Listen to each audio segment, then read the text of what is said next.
Joe guy. Just I feel like it'd be a good time to do it. Yep. Oh man, John, it's been a long time since the MLB offseason started. It's been a whole like 2 weeks, and a lot's happened. The Mariners signed Josh Naylor, and I feel like we're going to talk about that for 20 minutes today. It's so exciting for this team. It's just great to see the franchise going in the right direction. We'll talk about all that.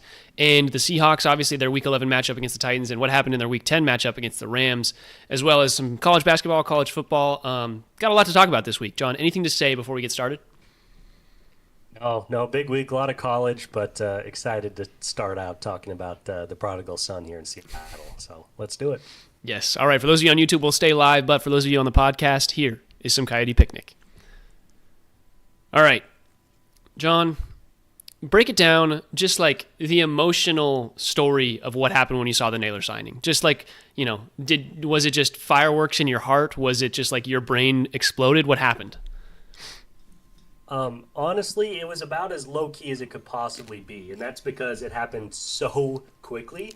It was literally one of the first, major signings of free agency, and I was just so ready for this to be a drug out affair with ownership trying to squeeze every possible penny out of this deal. And then the nightmare scenario there, obviously, is him getting sick and tired of it and signing with another team and leaving. Yep. So I think more than anything, I feel gratitude and a level of respect for Seattle ownership that, whether or not they wanted to pay Josh Naylor this kind of money over a 5-year deal, they recognized his importance to the fan base, how beloved he is and how important he was to the success of this team, and they did not mess around. So I was very relieved, very excited to see Naylor come back to Seattle. But more than anything, I was just surprised and impressed by the rapidity of the signing. Yeah, I can't remember if it was you or another buddy texted me just like the snapshot from the like Twitter post from I forget. Yeah. Well, it was you and another friend. I had a couple people sending it to me. You don't have other friends. But it was the thing that stuck out to me was the 5 years, right? This is a guy who's 28 and I think when you look at what Josh Naylor probably wanted from this contract, it was probably assurance that he could play long-term for a team, right? Body-wise, he's not a guy that you would expect to have a super, super long career in the MLB when it comes to just like longevity, things like that. But he's in his prime. This is the kind of time to get him for these next couple of years, and then we'll see what we could do with this contract later. But the fact that it's 5 years, and then we find out that it's $92.5 million, like we all thought it was going to be like $60 million for 3 years. But the fact that it's 5 years, that's basically 18.5, I think, per year. Like that's a really, really good deal for a player who's in his prime and for the next couple of years is going to be at the very least playing to that level, if not a little bit higher in terms of just salary, war, compensation, things like that, and that ratio. The end of the contract is a little bit worrisome, but at the same time, it's a guy who's still going to be, he's going to be 33 at the end of this contract. Like we can't be upset. It's still through 2030. Like as a Mariners fan, we should just be like rejoicing in the fact that like the ownership group listened to the fans. Everybody was like, hey, we want this guy. Naylor was like, I would love to be here. And it seems like there might have been, is it tampering? There might have been a little bit of like, hey, when this season's over, we're going to sign you. Like we should talk about this, because the fact that it happened so quickly is like, it's kind of unheard of for this Mariners team and just baseball in general. Like you don't expect people to sign this quickly. So some great news coming out of the Mariners organization for sure. No, they don't do that. Teams never talk to their players before the allowed date. I'm disgruntled that you would even bring that up. But no, I think, yeah, it was great. I do think there's the great balance there between value in terms of dollars per year and, I guess a tiny bit of risk for a number of years, but obviously that's player friendly. What I call a deal like this is it's the reverse Jerry Jones. Jerry Jones is the master of waiting and waiting and waiting to pay his guys.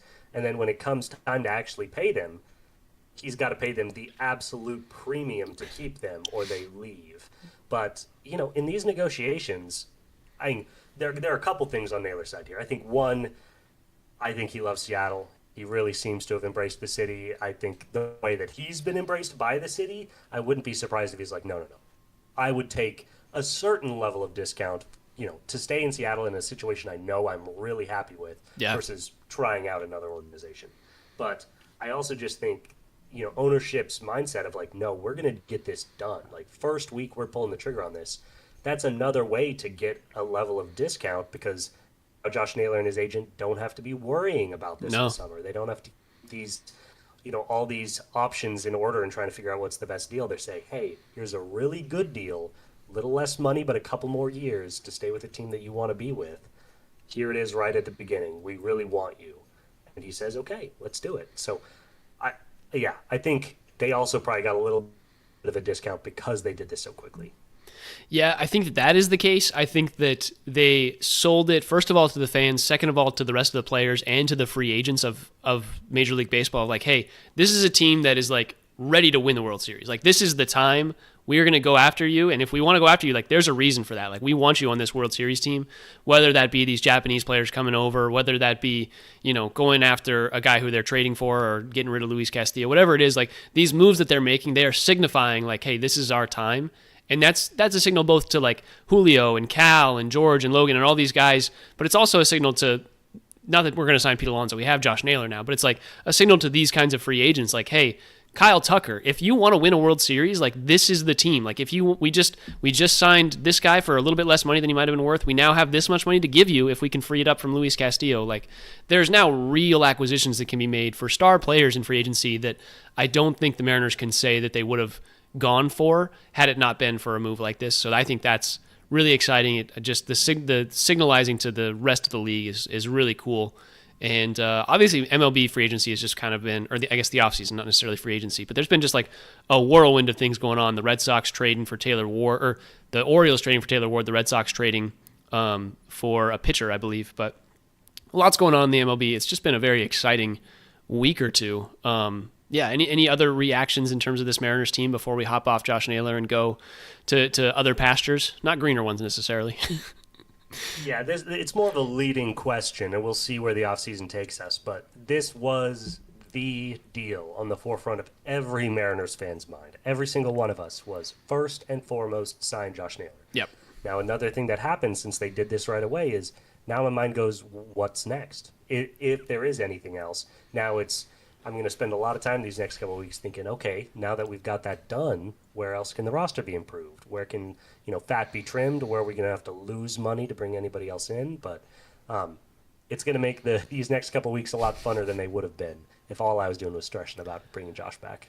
Yeah, I think it opens the door for us as podcasters and also just for the general fan to just like discuss like what the next move is going to be, which is fun for us. I think that's going to be like the fact that it's out of the way where nobody's worried about this. This isn't going to be a topic of conversation for the next 3 weeks of like, when are the Mariners going to sign Josh Naylor? Is there somebody else on his market? Like, are the Pirates cornering the Josh Naylor market? I don't know. There was going to be something like that. And the fact that it's over with and we don't have to worry about that alternate reality feels pretty good to me. Loud and clear.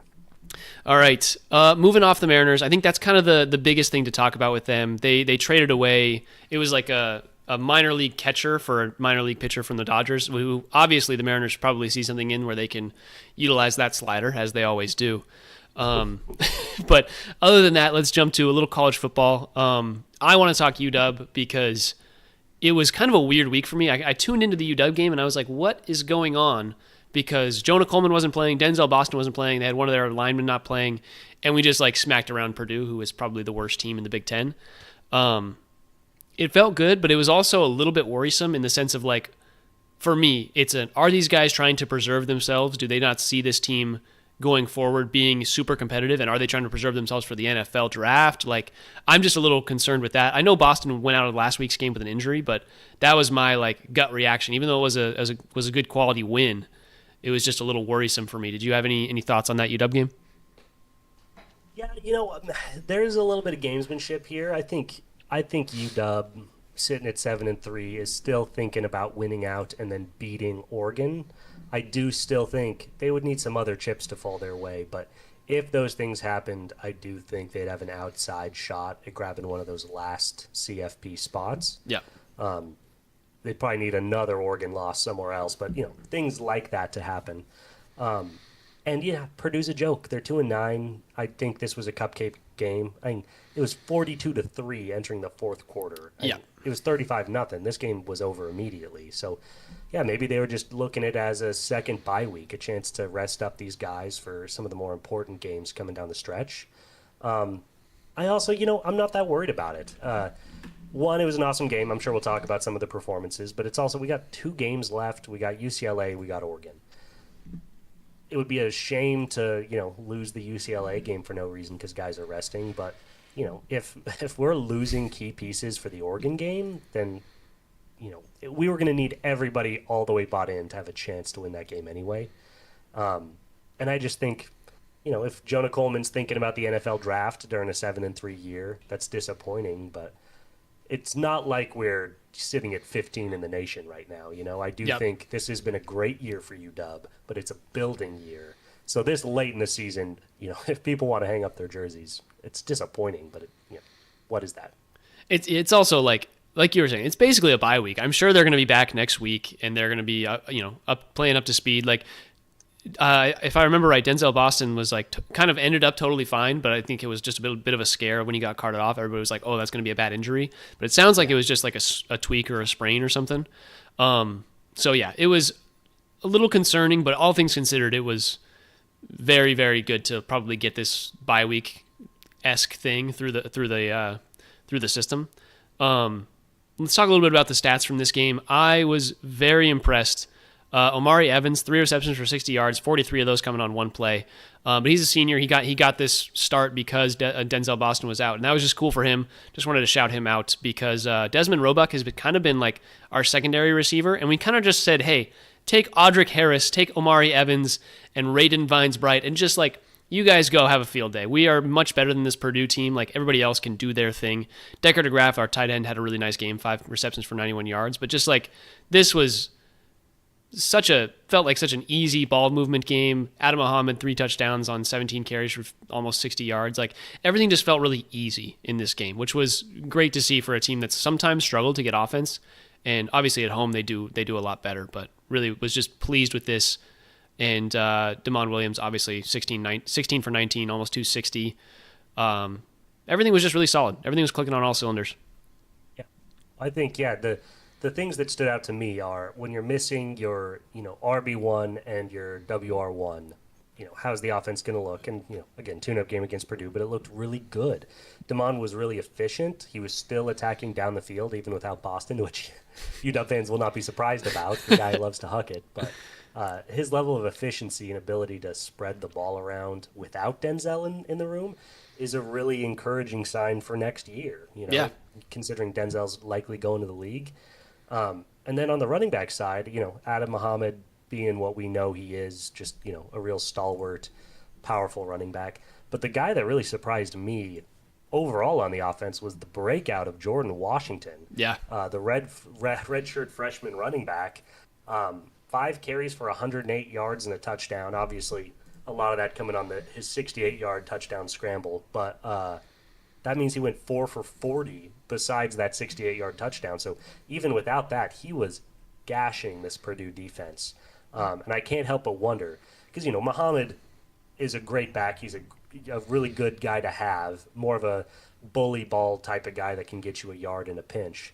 But he is not the one that we were hoping would step into that Jordan Coleman, that would count to step into Coleman's role next season. Jordan is way more of a guy that could potentially do that as a speedster, between the tackles runner with some really explosive elements to his game. I think you really kind of nailed it there. Adam is much more of the physical punish you running back. He's a little bit bigger. Doesn't have the explosiveness necessarily, but he can get you for 3-4 yards basically every time he touches the ball. And then Jordan Washington is the big play specialist. If you get him a screen with some blockers in front of him, he's got the speed to get outside and push that ball upfield. So we've got hopefully kind of a 2-headed monster, as these guys are a freshman and a sophomore. 2-headed monster for the next couple of years, and we can go with whichever running back we feel like is either going to be working well in that game or just switch them off drive by drive and down by down. So both of those guys had really good games, and Jordan Washington really kind of had his shining moment here. We'll see how he improves over the next couple of years. I just want to shout out one of the Purdue players. His name's Nitro Tuggle. I just want to shout out that name. It's Keep tugging, buddy. Keep tugging. 3 receptions for 57 yards. What a guy. What a guy. Other than that, UW plays UCLA next week. And that's going to be a fun game. I think UCLA has been decent this year, all things considered. Like, I think people were not expecting UCLA to be very good, and they've been a little bit better than advertised. They're 3-4 in the Big Ten. That's not too bad. They were 0-3 outside of Big Ten conference play. So UW still favored by 10.5, but I'm looking at this game, and I still think it's a little bit of a prove-it game. We want to see Coleman, we want to see Boston here, and getting back up to speed for that Oregon game. Yeah, tune-up game. UCLA's pretty mid-pack Big Ten team. So, honestly, a lot of people probably look at UCLA since the coach firing and saying they're kind of on par with Washington. I think we're a tier above them. So, if we can take care of business the way we did against Purdue, I'll feel just a tinge of optimism going into this Oregon game to end the year. So, last one before an absolute monster. Hopefully, they take care of business. Yep.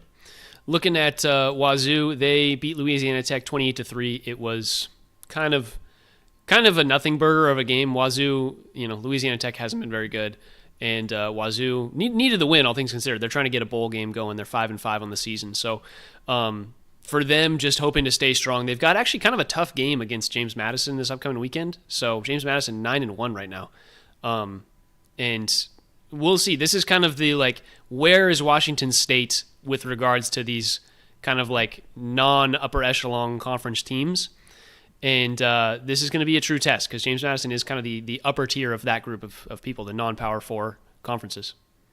Totally. They're 21 in the country right now, baby. I didn't even see got an outside shot looking in. Yeah, I didn't see their rank. Okay. It wasn't on outside ESPN. looking in shot at the playoffs, James Madison. So Wazoo's scheduling nightmares continue. They've played, and again, North Texas was not ranked when they played them, but they're now 22 in the country. So they've played number 22 North Texas, 5 Ole Miss, 19 Virginia, and 21 James Madison. They're scheduling like Alabama should. Unbelievable season for the Wazoo schedule makers. It's just a shame they don't have John Mateer at quarterback. Interesting. Yeah, if John Mateer was quarterback, Wazoo, and they were 7-3, I think Wazoo would be number 15 in the nation and be chilling with that name recognition. 100%. People love putting Crimson in the playoffs, so they'd have a good chance.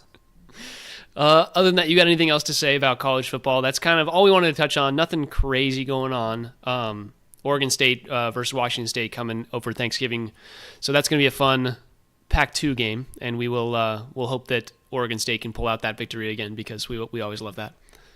I love the double Northwest rivalry game. We got the state schools against the public universities, U of O against UW, and then the states battling it out. So we'll see which state reigns supreme. Oregon's definitely got the leg up, but I would say Wazoo probably is the leg up on Oregon State. They lost last time, but nice to see if we'll split or if Oregon will dominate this year.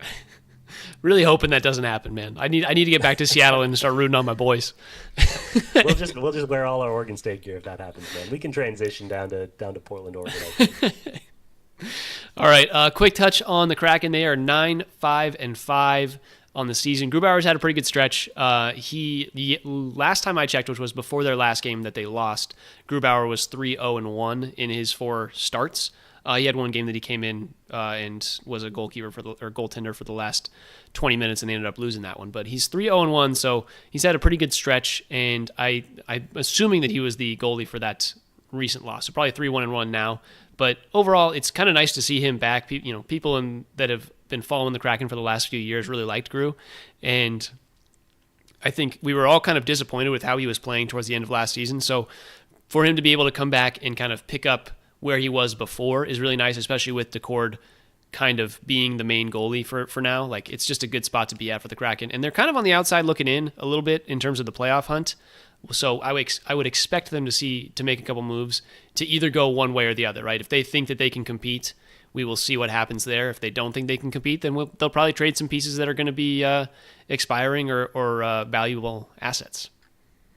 100%. Yeah, and they're sitting right there. I'd like to get some more of those overtime games in the win category, but we'll take what we have, sitting at 9-10 right now. So they're very much in it. They deserve more of a deep dive from us, but there's a lot going on right now. So sorry, Kraken fans. It'll happen once college football's over. Then we'll have a little bit more time.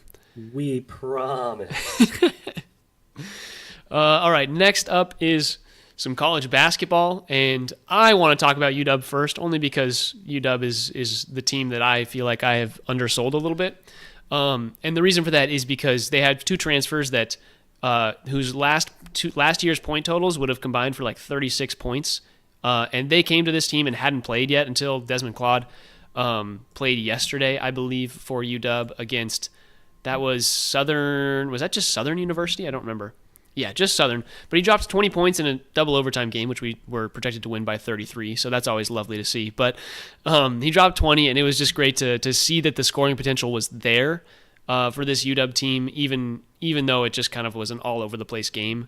That second USC guard transfer was really helpful to have in Claude. And then Ognacevic, he's a guy who was a 20 points per game guy for, I don't remember what his name, or what school he was at. Let me look it up real quick. Jacob Ognacevic from Sheboygan, Wisconsin. He's a great guy. Sheboygan from Sheboygan. Whoa. From Lipscomb. He was averaging 17.7 in 2022, 2023, and then had an injury, and then in 2024, 2025 was 20 points per game. So he's a guy who was a good scorer, and he's a senior, but came into this season now with an injury. So we'll see if he's able to get back on the court at some point. But that's a lot of scoring that was down to start this season, and I'm now a little bit more optimistic at the potential for this UW team, even if Ognacevic isn't here. We've shown that we can actually compete with anybody so far.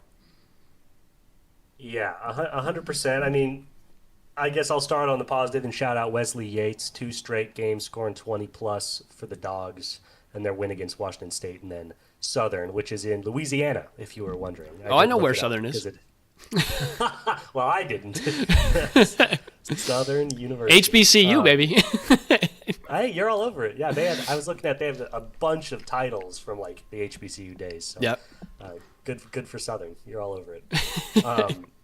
But I will say, beating Washington State by 12, that's good. But Wazoo looks like they might be pretty putrid this year. And then taking a team like Southern University to double overtime. These are potentially dangerous signs for UW's season come Big Ten play. Now, there have been, to your points, there have been injury stuff, and you are seeing some growth with the roster. It's been nice to see the ball a little less in Zoom's hands. No offense to him, but I think we know what we want his role to be. So I've been impressed by the play of Yates, Desmond Claude, but I think especially defensively they need to pick things up a little bit. I think that's fair to say after double overtime against Southern U. Oh, yeah. No, I think that's totally fair. This Nevada game into the UCLA-USC tandem is going to be, this is like a good stretch to see actually how they'll perform. Their Baylor loss was, it was at Baylor. They lost by 9. So all things considered, that wasn't a bad loss. Yeah. I think we'll see just like kind of the athletes for this team and how they kind of gel with Claude being back, because I'm sure they were expecting a little bit more scoring from these guys that were injured. So with everything being the case, and also this Southern game, Steinbach didn't play either. I don't know if that was a coach's decision or if he was nursing something as well. But that was the guy who last week we were shouting out in that Gonzaga pod. We were just talking about how Steinbach is going to be a really good guy for this team. He's looking at like a top 20 NBA pick at this point right now. Like there's actually some good buzz around him. So that's all some good stuff coming from UW. But yeah, we will see how things shape up once they can get their full team on the court, because it's been a little tricky for them. Yep. Oh, yeah, when Steinbach transfers to UW or to Gonzaga, that's really going to hurt UW's chances. But, you got to take the positive while you can. Moving on from UW to Wazoo, they've only had one game, and it was the 81-69 loss to the Huskies. Basketball Apple Cup remains in Seattle. Any big takeaways on the Wazoo side? It was another game where their defense just wasn't what it needed to be, and their offense is just not particularly impressive. No, UW is, or not UW, Washington State is kind of just like the Kraken to me now when it comes to college basketball. Like the fact that they're not playing in the same conference as UW just makes me not really think about them, especially like UW beat them and it was not even really that competitive for most of the game. We were up 23 at one point. Like it just got a little bit closer at the end there. They just haven't been impressive at all. Scoring wise, they don't really know where their scoring's coming from night to night. And that's an issue for a college team that's trying to gel and always getting new players transferring in.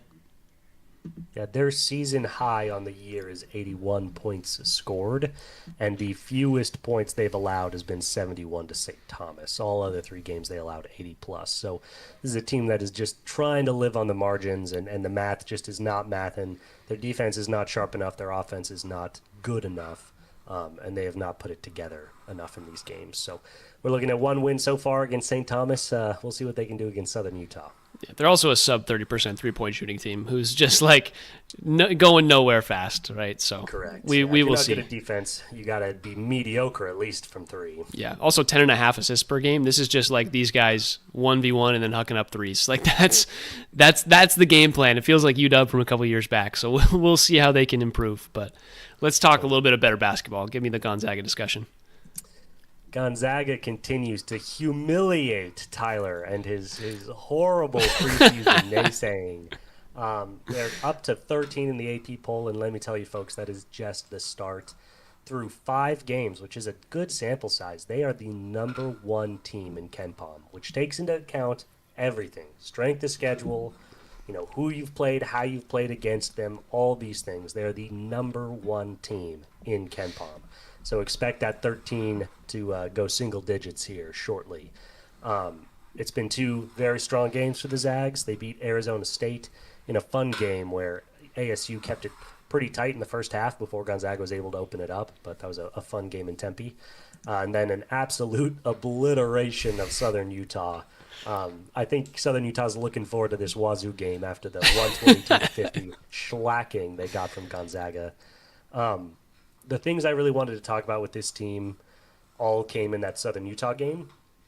Obviously, they've been excellent. It's been the defense. It's been their excellent play in the post from EK and Huff.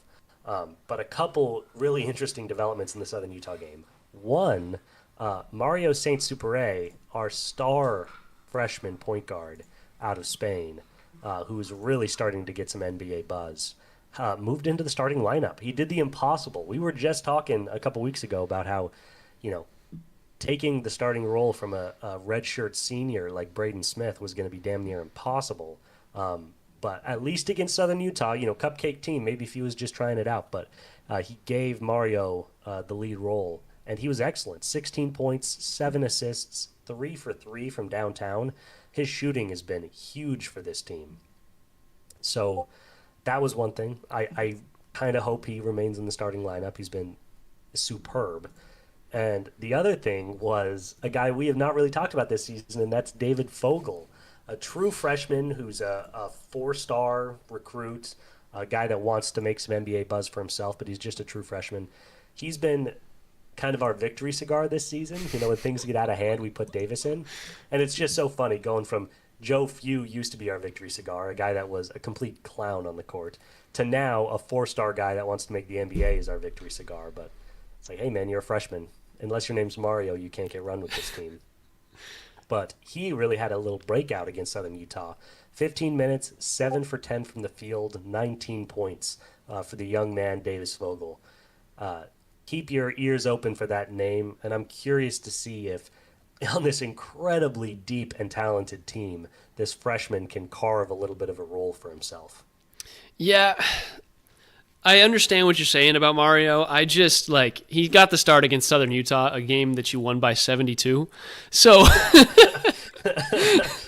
I was looking at the ESPN page, and I was looking at the far right column, and I was like, wow, did they have 10 guys score in double figures? And I wasn't even questioning it, really. I was just like, that's just a lot of scoring. But they only had 5 guys scoring in double figures. But I was just like, the fact that I didn't question that 10 guys scored at least 11 points was just shocking to me. But at the same time, that didn't happen. This Arizona State game is a little bit more indicative to me of what could happen from this team. And that is a solid defensively, like you were talking about, 65 points for an Arizona State team. That's historically been a pretty good offensive team, is a good sign. Right now, Arizona State. The fact that Saint-Supere came in and dropped 4 points on 4 free throws is not indicative necessarily of his shot creation in a big game. So that is my kind of concern. I think he got a lot of play in that Southern Utah game, and we will see how it improves. But I'm still here to give you the settle down juice on this guy. Okay, well, one note on that game, and that is a fair point. That was a defensive battle against Arizona State. Braden Smith had 1 point on one free throw, so it's not just about how excellent Mario is; it's about Braden's struggles. Now, Braden did have Braden, nine assists. Yeah, he was distributing the ball well, but almost all those are post passes to Ike and Huff, which Mario can handle. So, yeah, I do think it's a two-sided coin. Braden Smith has been struggling, and we talked about that. Yeah. He has not been what we expected for, the player of the year out of the Patriot League. But I do think, Arizona State was Mario's worst game, and he did a good job getting to the line, limited minutes. He was rebounding. He was our third leading rebounder in 13 minutes. So I do really like what he brings to the team. But you're right. Understood. We'll see what happens. We're going to get a lot of answers here shortly because our schedule it's heating up right now. We have in back-to-back weeks, we have number 11 Alabama, 12 Kentucky, 19 UCLA. Obviously, we got games in between, but the 24th, the 5th, and the 13th, back-to-back-to-back. So those are going to be awesome games, and if Mario's starting against Alabama, we can put it to bed. A little bit bigger of a sign there, yeah. Yeah. All right. Anything else to say about college basketball before we jump to obviously the big part of the pod, which is the Seahawks and our value dogs? Just wait for the Zags, baby. Just wait. All right. Well, the Seahawks.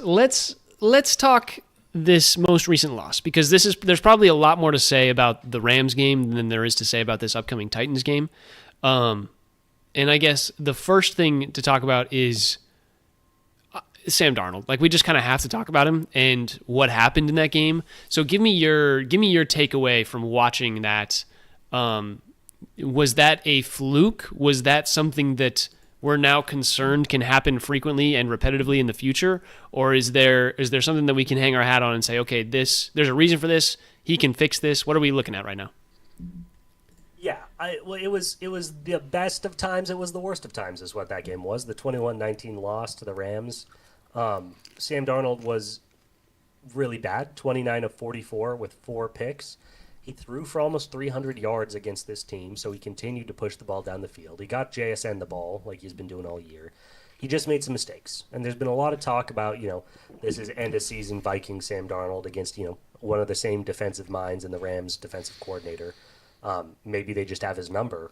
But my optimistic spin on this, there are a couple optimistic things for this. One, again, he almost threw for 300 yards. 2, he turned the ball over 4 times. He might have also had a fumble. So he might have turned the ball over individually 5 separate times, and he still led 5 scoring drives.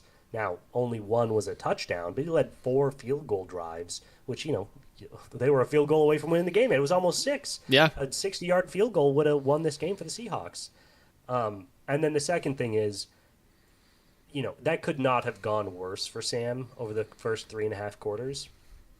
And the fact that the defense was able to keep them in this game against the best offense in football right now in the Rams, the fact that the defense was able to hold their ground and give him a chance to go and win the game at the end, and then the fact that he did his job at the end. He led a touchdown drive, and then he led a super long, best punt of all time to pin him. That was a crazy punt. Drive, and then led him down the field in pretty succinct order to have a shot at winning the game. So I think he did settle down there a little bit near the end of the game and gave them a chance to win. So I'm hoping that he kind of looked the devil in the eye in this game and didn't blink, and that he can take this, learn from it, and play significantly better in 2 weeks when we play the Rams again?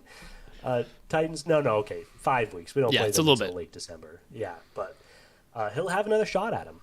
Yeah, I think this was the classic case of this is the team that took him out in the playoffs, and he might have been seeing some demons out on the field there. Right? I think there was not even ghosts. Yeah, demons. That's when you know it's real.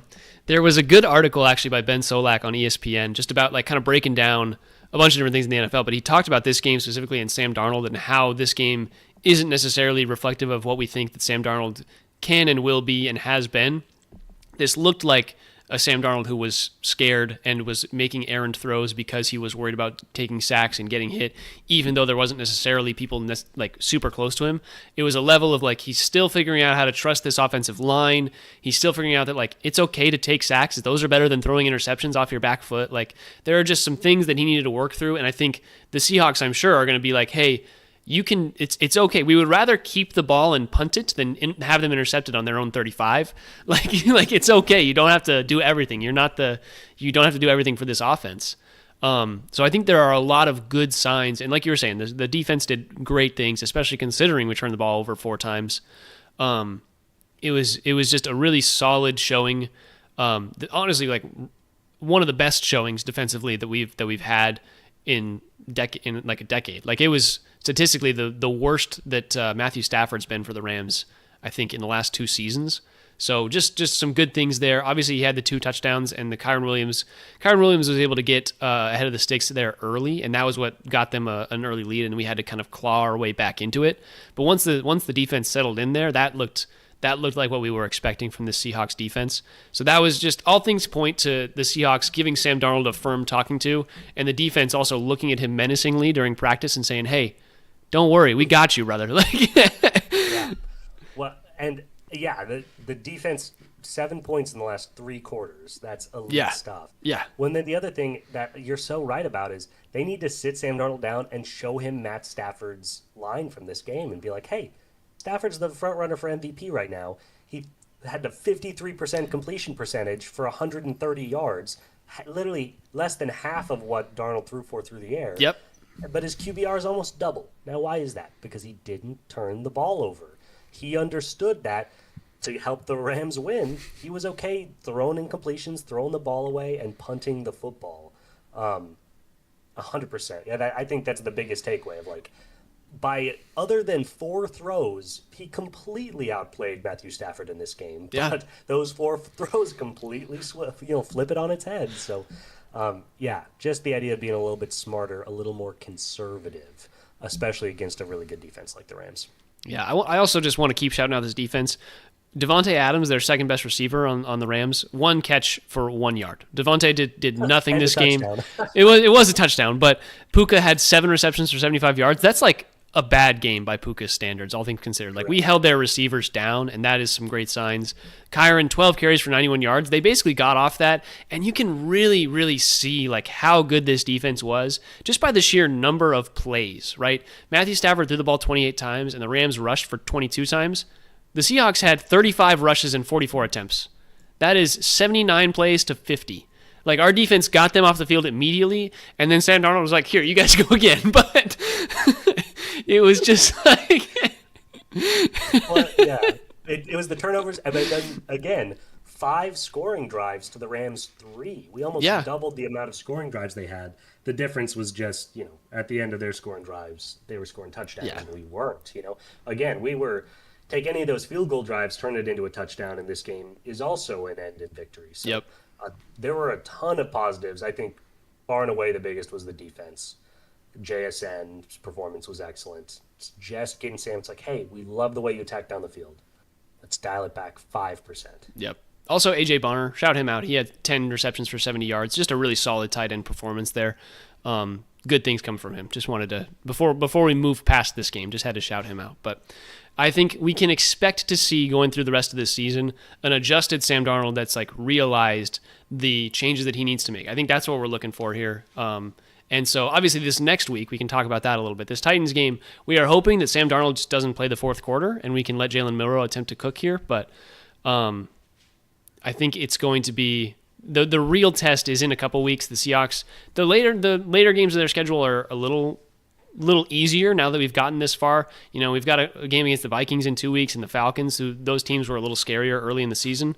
And then we've got issues with those 2 teams. Yeah. And then we've got the Colts after that. So I think that's going to be another test of the Seahawks defense is going to hold the Colts down. I hate to say it to you, buddy. The Seahawks defense is going to do some work here against the Colts. Can Sam Darnold limit mistakes and just keep the Seahawks offense on the field long enough to score every possession? If he's not turning the ball over, that should be another easy win. And then the Rams game, obviously, on a Thursday night, that's going to be another crazy one. So the end of the season is going to be the true test. Yeah, it's going to be a really easy 3 game stretch here for the Seahawks. 10-3 is all but guaranteed, which will lock them into a playoff spot. They're playing arguably the 3 worst quarterbacks in the sport right now. Yep. No offense to Cam Ward, we love Cam Ward here, but he's a rookie and he's struggling. And then J.J. McCarthy is absolute booty cheeks, and we lost our boy Penix, so it's going to be the corpse of Kirk Cousins. So I'll tell you 2 reasons I'm really worried for the Seahawks for that Colts game. I'm going to be there, going to the Colts game. That's going to be a lot of Wow, fun. look at you. 1, stop hating on the Colts. They're one of the best teams in football. 2, the fact that the Hawks are playing 3 cupcakes in a row just gets me a little bit worried about them, coming in not in the perfect mindset against a really tough Colts team. And the third and most important reason for concern is that Kyron Williams just rushed the ball 12 times for 91 yards, almost 7.5 yards per carry.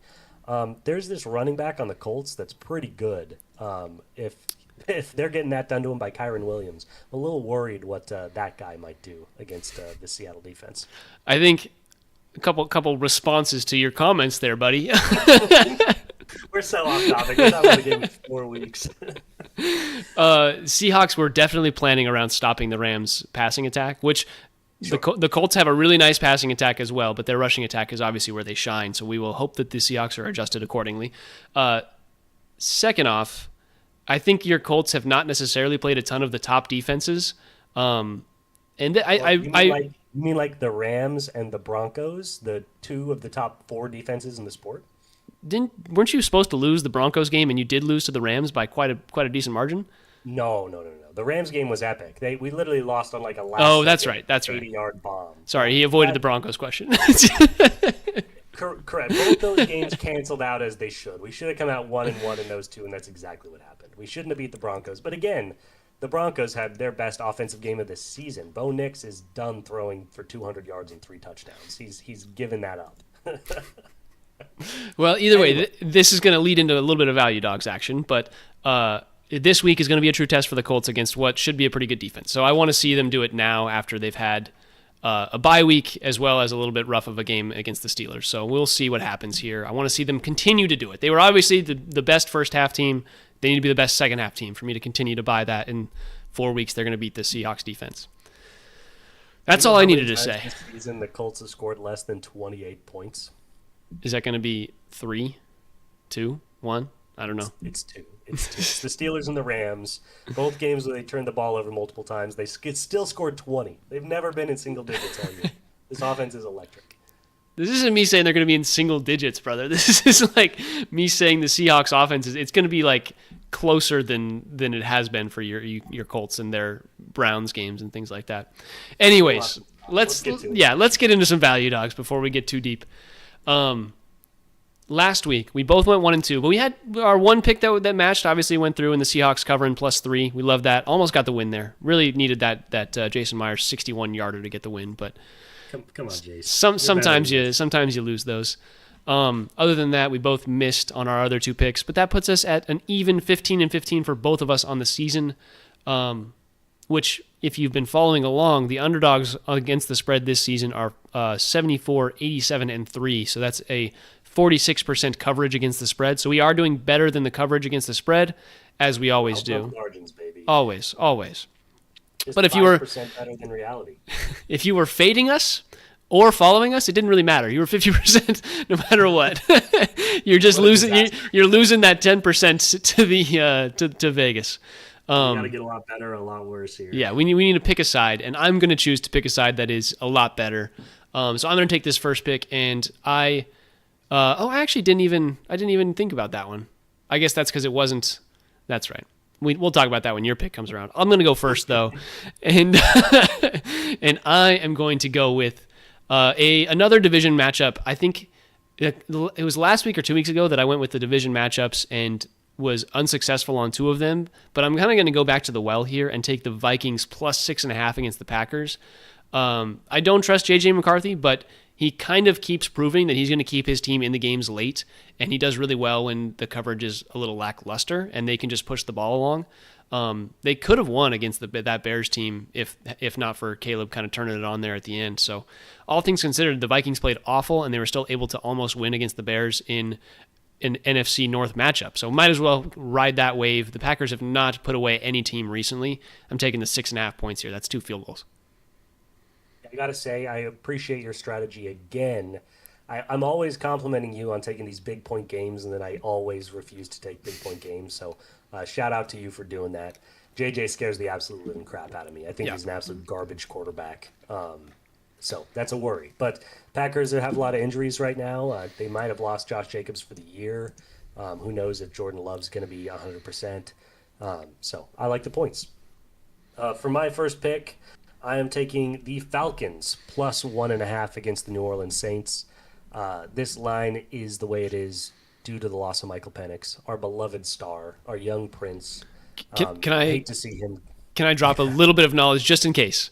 Drake Please. London is also not playing in this game. So Doubtful. Yeah, he's doubtful. Based on everything that I've heard, he might be out this week and potentially even more weeks. So just keep that in mind. This line is set because of that as well, not just Penix, but Penix is out for the season.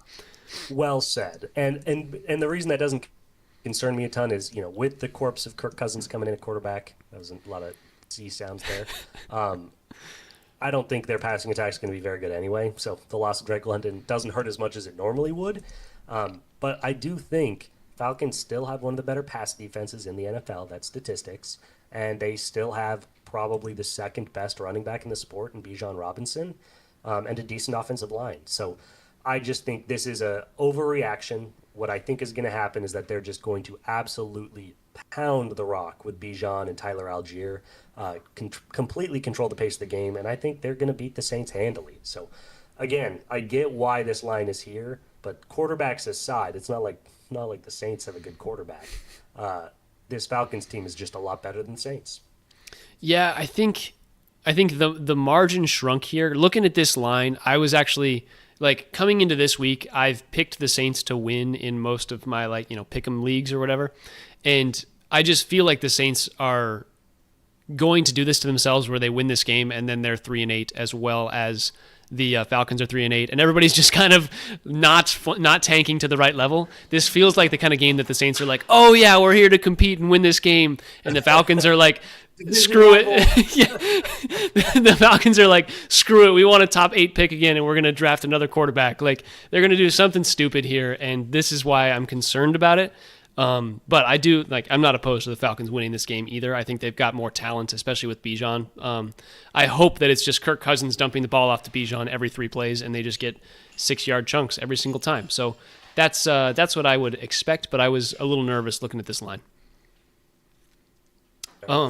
With my second pick, I'm going to go another big line here, as John was referring to, and I'm going to take the Tampa Bay Buccaneers plus 6.5 against the Rams. And the reason for that is mainly because the Bucs kind of have to keep winning. They've been losing and they need to win a game. And I don't think this is going to be it, but they need to keep competing. Otherwise, they're going to go into second place in the NFC South, and the Panthers are going to take over that first spot. And do we really think the Panthers are going to make the playoffs and be the top team in the NFC South? No. So I need the Bucs to at least continue to be competitive. This Rams team, I think, is going to kind of they probably got a lot. They just got beat up, I think, against the Seahawks too. 6.5 points is a good number, and the Bucs are still a good team. It's a question of how they'll be able to perform against the Rams, and I just feel like the Bucs, every time I keep betting on them, they keep the Bills last week, they were plus 5.5, and they were good to take over that until Josh Allen scored another rushing touchdown with 35 seconds to go for some reason. So I just feel like the Bucs are going to cover one of these lines. I keep following them into their demise, and I want them to succeed. And you just keep picking the wrong weeks, because this is a good Bucs team that wins most of their games. But yeah, you just seem to have a talent for picking their losses. Getting 6.5 points is great. I mean, the Bucs are good. Remember, this is a team that beat our vaulted Seattle Seahawks with their ability to move the ball. They're getting a little bit more healthy. They've kind of gone through the worst of it in terms of their injury luck this season. And yeah, the fact of the matter is, points of points. I could see them beating the Rams. I could see them losing to the Rams by 6 or less. So I just think it's good value. With my second points, we're going to have this argument all over again. I'm taking the Colts plus 3.5 against the Kansas City Chiefs. The Chiefs are 5-5. They've been incredibly mid this season. Their offense is okay, their defense is pretty bad, and they're going up against the Colts team that is tied for the best record in professional football. So I don't really understand this one. It is an Arrowhead, but the Colts are a better football team. Their defense is just as good, if not better. Their offense is noticeably better. People are still hanging on to the Daniel Jones game against the Steelers. He bounced back in a really big way against Atlanta the week before the bye. So where's a little faith for DJ? Let me tell you, the reason that this line is where it is because bettors love the Chiefs. Like that's the real reason. Nobody is off of the Chiefs yet. And I think this is the week that is going to make everybody's decision for them. Like if the Chiefs are 5-6, people are going to slam the Chiefs not to make the playoffs. They're going to be all over the Chiefs now for the rest of it. But this is the week that Vegas is like, okay, maybe we can get a couple people, by a couple, I mean most of the betting public, to bet on the Chiefs to like just purely win this game, and then the Colts are going to steal it. Like I could see that all happening, but at the same time, the Chiefs, it's weird. The Chiefs have to like prove to me that they're bad before I really give up on them, and that's the reason I didn't want to take. Have to prove that they're good. Yeah. And this is kind of the game to do that. That's why I didn't want to take the plus 3.5. But I totally see where your head's at. You've been on the Colts all year, and they've been doing you justice. So, not opposed. With my third and final pick, I am going to take another bigger line, and I'm going to take the team that is, everybody knows, my favorite team to take in Value Dogs, and it's only because I still believe in this team. For some goddamn reason, I pick them every week, it feels like. I'm going to go with the Panthers +7 against the 49ers, and the reason for that is the 49ers defense is actually kind of crap. And the Panthers just dropped 30 points. Granted, it was an overtime game, but they just dropped 30 points against the Falcons defense that supposedly has a really good passing defense, and Ted McMillan just went off. So I think the Panthers are kind of set to have a really explosive offensive game. The 49ers could explode as well. That's kind of the beauty of the 49ers offense is they can cover up a lot of their defensive warts. But I still think 7 points is a whole touchdown, and you get coverage for just 7 points in general. You don't have to worry about the 6.5 hook. So I like that 7 points there for the Panthers. Yeah. The thing is, the Niners are going to score against this Panthers defense. It's just, can the Panthers keep up? And getting a full 7-point margin of can they keep up is huge. That's all those garbage time points that can happen as the Niners are potentially whittling it away. Or again, Panthers could win outright, and then this is a huge dub. So, don't love the matchup, but I love the points. So, good job sticking to the assignment while I continue to chase superior teams on 1-point lines. Speaking of which, my last pick, I'm taking the Pittsburgh Steelers +2.5 against the Chicago Bears. This is just an ultimate Bears reaction pick of the Bears are just on the hottest of hot streaks. They've won 7 of their last 8 games. I don't understand it, man. I don't understand this Bears team at all. Including several comebacks. I mean, they almost lost both games to the Vikings. They almost blew a huge lead in this game to give it up to the Vikings. They did blow a huge lead to the Vikings in week 1 to lose their opening game. So just a weird Bears team that always seems to be close at the end. If that means big comebacks or blowing big leads, either way, it always seems to be close at the end. And I just think the Bears' number is up. I just think going up against a team that's still holding on to the AFC North Division lead in the Steelers, Bears are just due for a loss. That's all this is. I don't really believe in the Steelers that much, but I just think the Bears are due. This is the first time I feel like in 3 years that I've heard you go with your gut. You're like, I don't really know why. I just believe that this Bears team needs to lose, and it feels good for me because I've got a little anti-Bears money out there. So that is lovely to hear. I agree with you. I can't believe the Bears are they 8-3 now? Are they 7-3? 7-3 in sole possession of the lead. It's insane. It's insane. Yeah. Are they gonna take the 49ers playoff spot? Is that what we're hearing right now? I can't. They have to lose. There's no way they're gonna do it. It's so weird. It's incredibly tough. My dad's a big Bears fan, but any Bears fan that's excited about being in first place, enjoy it. You're about to get the Packers twice, Detroit another time. The schedule's brutal down the stretch, but it's fun. It's just fun to be here 10 weeks into the season. Yeah, I'm sure the Bears fans are excited. Ugh. Yeah. Anyways. I hope they win. I think they Ugh. All right. Well, anything else to say, John? That was it. We did it. Sub 1 hour. Huge work for us. Anything to get off your chest before I sign us off here? No, we did great. Good work. All right, if you enjoyed this episode of Sound Up Seattle, hey, feel free to drop a like, subscribe if you're watching us on YouTube. Drop a follow if you're listening to us on Spotify, Apple Podcasts, or wherever you get your podcasts. We're available there. You can find Sound Up Seattle on Twitter, TikTok, and Instagram at Sound Up Seattle, all lowercase, all one word. You can find or email us questions, comments, concerns about John and his unbearable Waterloo sparkling water. Just unquenchable thirst. At soundupseattle@gmail.com. You can find me, Tyler, at Tycart50. Everywhere is important. And you can find John. Goofing around, man, just having a good time. The days are getting short. I'm not trying to do too much these days, just getting through the long nights. Just goofing around. All right. I guess with all that being said, I want to say go Nerds, baby. Go Nerds. Josh Naylor signing? Let's go. Nice, I like it. I'm saying go Zags, baby. Big Alabama game. Let's